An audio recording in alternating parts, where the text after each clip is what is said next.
What's up guys, it's Seuss from Gravity Falls here. Steven has been losing his shit. Steven Universe as a series is of course no stranger to having episodes that take a toll on a main character's mental state. Every single main character and even a good chunk of side characters have gone through some serious mentally taxing events in their lives that they've had to overcome. The thing is with Steven Universe Future is not only has every single episode been taking a giant toll on Steven, but these things that Steven's had to deal with are arguably some of the hardest to date. He's 16 now, he's grown up a whole lot, but at the same time, so have the others around him. It's almost like a paradox in a sense with the way some of these episodes have played out. There's episodes like Snow Day where the Crystal Gems are trying to play Steven tag the whole day with Steven, in a sense still treating him like a child by doing this, because they're transforming into pre-time skip no next Steven. While all this is happening, he's just trying to do his own thing, specifically run Little Homeschool. Running Little Homeschool pretty much became his top priority since the time skip. At the end of the episode, the Crystal Gems respect his feelings about not wanting to be treated and seen like a little kid anymore, and they're all able to enjoy Steven tag, but with them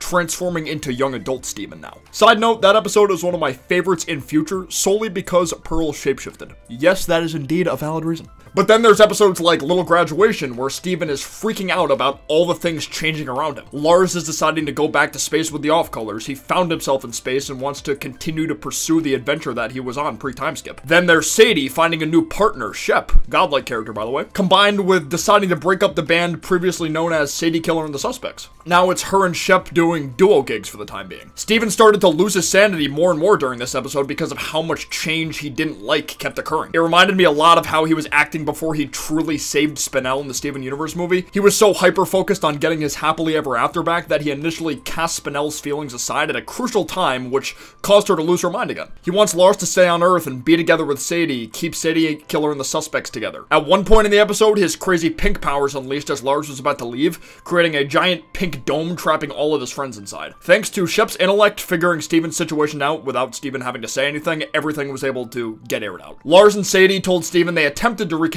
after Lars returned to Earth, but they became two completely different people during their independent journeys. Therefore, respectively decided it was best that they wouldn't stay together anymore, but just stay close friends instead. They all reassure Steven that they still love him and will always be there for him, even if they're far away. Steven was able to calm down for the time being, but, you know, this is what I'm talking about with the paradox slash contradiction that is the 16-year-old Steven. You have him in Snow Day acting super responsible, getting mad at the Gems for still seeing him as a kid, etc. Then in Little Homeschool, he acts in a very immature manner for the vast majority of the episode, not being able to handle his friends growing as people and moving on. It's like the roles of the Crystal Gems and Steven got reversed for Little Homeschool, but it was Steven towards his Beach City friends rather than his Gem friends slash family. Prickly Pear is no exception from this either. Since Steven decided to quit being the head of Little Homeschool, he's been having a difficult time figuring out what to do with life now. The start of the episode shows he is clearly not fully accustomed to how his Beach City friends have grown as people. He created a garden naming flowers in there after his Beach City friends, naming a set of flowers Sadie Killer and the Shrub Specks. One named Lars too, and he was talking to the Lars flower saying, "Oh, you're never gonna leave. You're not gonna go to space and abandon me, are you?" It's like, Steven, come on.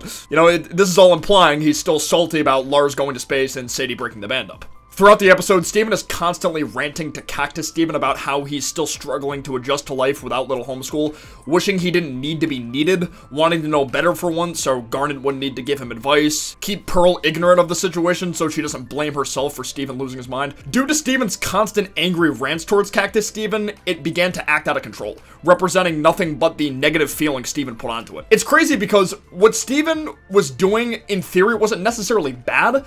He needed somebody to vent to that could, you know, be unbiased. You know, there's nothing really wrong with that in theory. Sometimes being able to do that is a good thing so your feelings don't get too bottled up. But because of the way the cactus was born from his magic spit, it turned into an embodiment of these negative feelings, which ended with Steven having to apologize to it. I'm really glad that Steven Universe Future has decided to put more focus into Steven himself rather than, you know, any other character now, but doing this has caused the show to become a little too real and or depressing, but kind of in a good way, if that makes sense. I like it when shows are able to get me incredibly emotionally invested, even if it's in a sad slash depressing manner. Every single episode of Steven Universe Future has taken such a high mental toll on Steven. Him feeling the need to have Gems do earthly activities even if those gems want to do what they did while they were under Homeworld's rule. Examples of this were forcing gems like Snowflake Obsidian and Little Larimar to do things out of their comfort zone, which led to various disasters around Beach City that Smoky Quartz had to clean up. Granted, it ended up working out for Little Larimar in particular in the end, saying she'd never been this happy before, but there's still some flaw in Steven's approach with that whole matter. You know, like the two Lapises who still wanted to terraform planets. Those are another example. Bluebird 2, which is a conflict that still hasn't been properly resolved yet as far as I'm concerned. Those two literally fused over hatred. That's never been done before, unless Lapis and Jasper count, but that was a peculiar situation. I don't think they necessarily fused because they both equally hated somebody else. It was odd. Eyeball and Aquamarine flat out admitted they fused because of their mutual hate for Steven. Because it was his fault that they got cast out / forgotten by Homeworld, since Steven was seen as a hero to Gemkind, not a traitor anymore. There's so much various issues Steven has had to deal with since this series started, ranging from gem problems to real people problems to his own inner demons. Originally, Steven Universe was focused on, you know, Steven, of course, he's the main protagonist and all, but not every episode of the main Steven Universe involved him dealing with heavy emotions / situations like Future has. You know, there would be a lot of episodes that were focused on other characters, you know, like Amethyst or Garnet or Pearl, but Steven Universe Future, it's been pretty much all Steven. Hence why it's getting too real in a sense, but in a very good way. We're currently on a hiatus as far as I'm concerned, since there hasn't been a release date announced for the next episode. I'm thinking it'll probably be back around springtime or so, like early April if we're lucky. It's crazy because the next bunch of episodes that could come out might end up being the last. This isn't a full season after all. Everyone, including myself, is thinking all these mental tolls are going to lead to Steven getting corrupted, and I'm really curious how his corruption is going to be dealt with if things do go down that route. It's really scary to think about, but I love it at the same time. I think that just about does it for this video. Let me know in the comments down below if you agree Steven Universe Future has become way more real than the original Steven Universe, but in a good way, or if you think it hasn't, or if it's, you know, about the same as the original Steven Universe. I'd love to know your thoughts. If you enjoyed the video, be sure to leave a like down below, and if you're new to the channel, subscribe, and I will see you guys next time. Peace out, take care, bye-bye.